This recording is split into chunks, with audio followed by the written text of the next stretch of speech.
नमस्कार. इथून पुढच्या सगळ्या रेसिपी ह्या आपण आपल्या या नवीन किचन मध्ये करणार आहोत.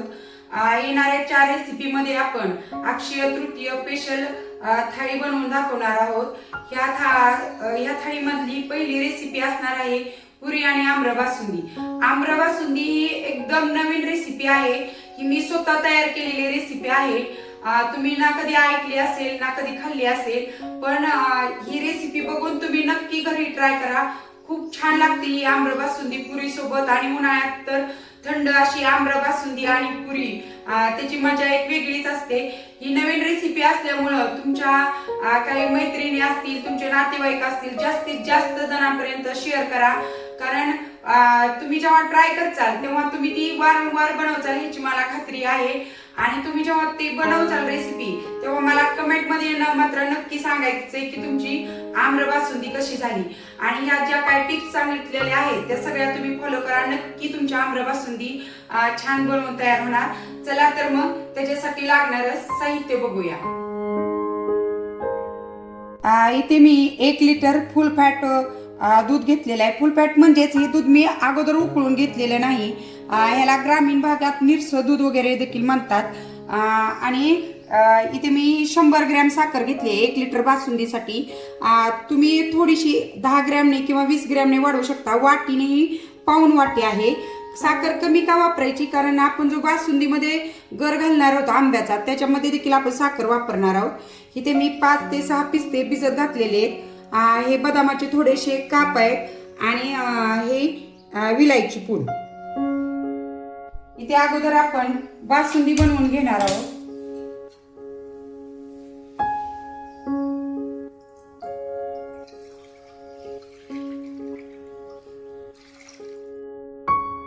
आता आपण ह्या दुधाला फुल गॅसवरती उकळी आणणार आहोत आणि नंतर आपण मीडियम गॅस करणार आहोत.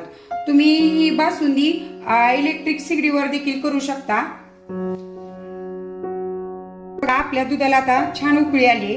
मी गॅस कमी करते आणि हे दूध काय करायचं आपल्याला अर्ध होईपर्यंत आटवून घ्यायचंय.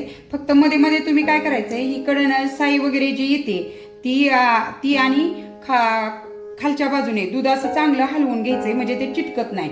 आणि ही बासुंदी तयार होते तोपर्यंत आपण काय करणार आहे, जो या आम्रबासुंदीमध्ये लागणारा जो आंब्याचा पल्प देखील त्याला म्हणू शकतो किंवा गर, तो आपण बनवून घेऊया. हे आंब्याचा गर बनवण्यासाठी इथे मी 3 हापूस आंबे घेतलेले आहेत. तुम्ही जर घरचे आंबे वापरणार असाल तर गोड आंबे घ्यायचे बरं का ते गर बनवण्यासाठी. मी 3 घेतलेत कारण कधी कधी काय होतं, हे आंबे आतून एखादा दुसरा खराब निघतो, त्यामुळे मी 3 घेतलेत. ह्यातल्या फक्त आपल्याला 2च आंब्याचा गर लागणार आहे आणि त्यासाठी मी इथे 100 ग्रॅम साखर घेतलेली आहे. इथे आता अगोदर आपण काय करणार आहे, हे आंबे जे आहेत ह्याची आपण चाकूने अशी साल काढून घ्यायची सगळ्या आंब्यांची.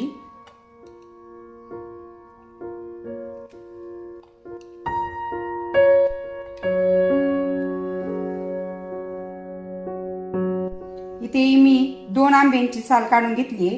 हे आतून वगैरे खराब निघाला तरच आपण 3रा आंबा वापरणार आहोत. आता याचं काय करायचं, ह्याचा सगळा असा गर चाकूने काढून घ्यायचा एका भांड्यामध्ये. असा मी आंब्यांचा गर काढून घेतलाय. जास्त बारीक तुकडे करत बसायचं नाही कारण आपण हा मिक्सरला साखरेसोबत फिरवून घेणार आहोत. आणि आपली बासुंदी बघूया. आणखी वेळ आहे बासुंदीला कारण मी कमी गॅसवर ठेवलेला आहे. आता हा गर आपण मिक्सरवर एकदम बारीक वाटून घेणार आहोत. आणि याच्यामध्येच ही आपण जी 100 ग्रॅम साखर घेतली होती ती याच्यामध्येच घालायची आणि मिक्सरला छान बारीक करून घ्यायचं. बघा हे असं मी साखर आणि आंब्याचा गर मिक्सरमध्ये एकदम बारीक करून घेतलाय. ह्यात पाणी वगैरे घालायचं नाही. आणि आता आपण काय करणार आहोत, हा गर एका कढईमध्ये किंवा तुमच्याकडे जे काय भांडं असेल त्यात घालून घ्यायचा. हे कशासाठी करायचं, आपण हे असं डायरेक्ट गर त्याच्यामध्ये जर घातला बासुंदीमध्ये तर ती बासुंदी लवकर खराब होते आणि जी त्याची वेगळीच म्हणजे हे गर जो आपण घट्ट करून घेतो तेव्हा त्या बासुंदीमध्ये त्या गराची एकदम छान अशी चव लागते. हा गर आपण सतत हलवत घट्ट करून घ्यायचा आहे.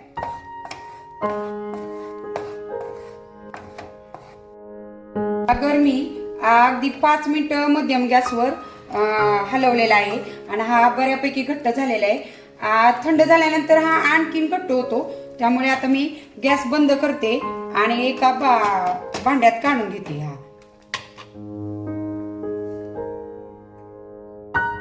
आंब्याचा गर आपला थंड होतोय तोपर्यंत आता आपण बासुंदीमध्ये साखर घालून घेऊया. कारण हे बघा आपलं दूध हे अर्ध झालेलं आहे. आता त्याच्यामध्ये ही आपण 100 ग्रॅम साखर घेतली होती ती घालायची. साखर घातल्यानंतर हे बघा असं सतत हलवायचंय आपल्याला, हे थोडस घट्ट होईपर्यंत. हे बघा आता आपलं दूध चांगलं घट्ट झालंय. साखर टाकल्यानंतर मी मध्यम गॅसवर 5 मिनिटं चांगलं हलवून घेतले. ह्या दुधाला चांगला घट्टपणा आलाय, तुम्ही बघू शकता. हे बघा छान असं घट्ट झालंय आपलं दूध.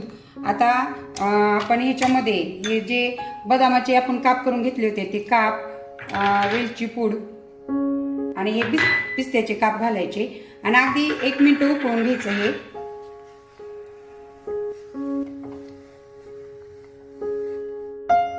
हे 1 मिनिट चांगले उकळले आणि आता ही आपली बासुंदी तयार झाली आहे. मी गॅस बंद करते आणि ही बासुंदी देखील आपण एका भांड्यामध्ये थंड होण्यासाठी काढून घेणार आहोत.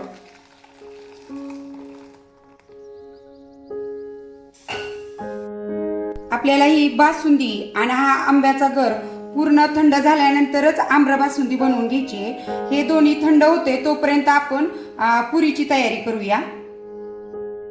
आता आपण पुरीचं पीठ मळून घेऊया.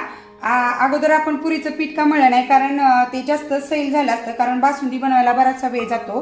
तर इथं मी काय केलेलं आहे, 2 वाटी गव्हाचं पीठ घेतलं आहे. त्याच्यामध्ये अर्धा चमचा साखर घालायची, चवीनुसार थोडंसं मीठ घालायचं आणि ह्या पुऱ्या बराच वेळ फुगलेल्या राहाव्या म्हणून ह्याच्यामध्ये आपण काय करणार आहे, 2 चमचे रवा घालणार आहोत आणि नंतर 2 चमचे तेल घालून घ्यायचं ह्याच्यामध्ये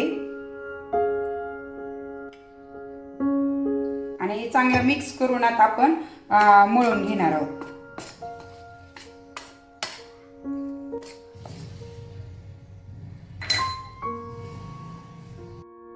आता हे थोडं थोडं पाणी घालून आपल्याला पुरीचं पीठ एकदम घट्ट मळून घ्यायचंय.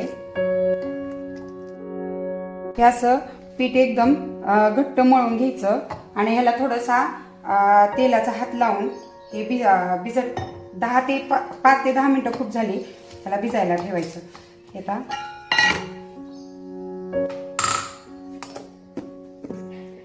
10 मिनिटं आपण असं ठेवून देऊया. हे बघा आपला आंब्याचा गर थंड झाल्यानंतर किती घट्ट झालाय आणि बासुंदी देखील पूर्ण थंड झालेली आहे. तुम्ही ह्या बासुंदीमध्ये डायरेक्ट आंब्याचा रस घालायचा नाही, नाहीतर बासुंदीला पाहिजे तशी चव येत नाही. हे दोन्ही पण पूर्ण थंड असलं पाहिजे.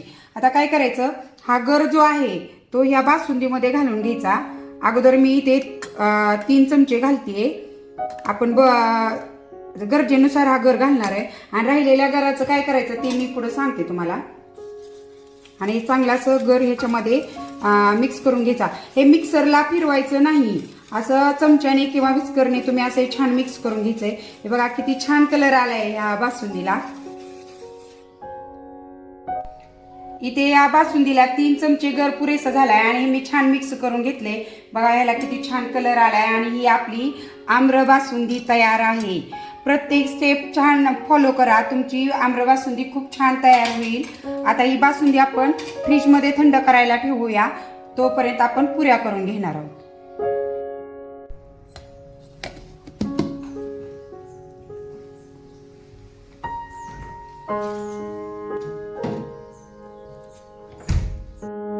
हा राहिलेला आंब्याचा गर आहे तो तुम्ही काय करायचं, एखाद्या स्टीलच्या डब्यात किंवा काचेच्या भरणीमध्ये भरून फ्रीजमध्ये ठेवायचा. हा फ्रीजमध्ये 5-6 दिवस छान राहतो. ह्याचा उपयोग तुम्ही मँगो मिल्कशेक किंवा आम्रखंड बनवण्यासाठी किंवा मुलं असं चपाती बरोबर देखील खूप आवडीने खातात. हा आपली बासुंदी छान थंड होते तोपर्यंत आता आपण पुऱ्या करून घेऊया. इथे मी पुऱ्या तळण्यासाठी तेल गरम करायला ठेवते. तेल गरम होते तोपर्यंत आपण पुऱ्या बनवून घेऊया. आपण जे पीठ भिजायला ठेवलं होतं ते बघा असं छान भिजले.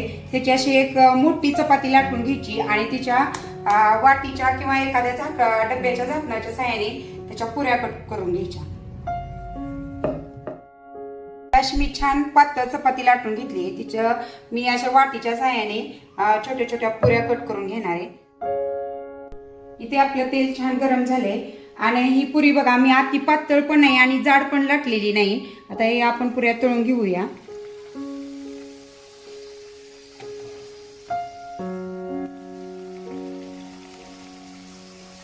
छान फुगतायत पुऱ्या आपल्या आणि आपण फुल गॅसवर तळून घेणार आहोत.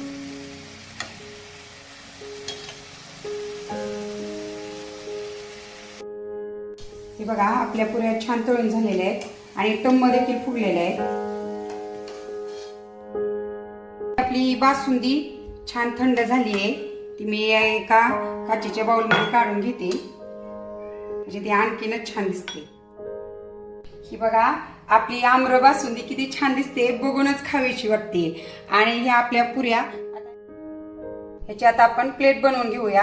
ही बघा बासुंदी किती थंड झाल्यामुळे घट्ट झाली अशी, बघूनच खायची इच्छा होते. मुलं तर खूप आवडीने खातात. नेहमी कसं आपण आमरस पुरी वगैरे करतो पण ही आम्र बासुंदी इतकी छान लागते पुरी बरोबर, खूप मुलं आवडीने खातात ही. आणि ह्या आपल्या पुऱ्या ही अशी आपली प्लेट बनवून झाली आहे. आता मी टेस्ट करते कशी झाली आहे ती. अशी आपली आम्र बासुंदी आणि पुरी तयार आहे. आता मी त्याचा आस्वाद घेते. बाहेर असं ऊन आणि थंड अशी बासुंदी आणि पुरी.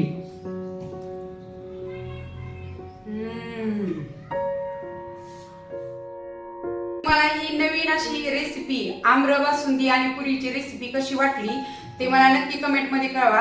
आणि जेव्हा तुम्ही थाळी बनवायला घेचाल तेव्हा सणासुदी दिवशी खूप काम असतात, तेव्हा तुम्ही ही आम्र बासुंदी आदल्या दिवशी देखील बनवून ठेवू शकता.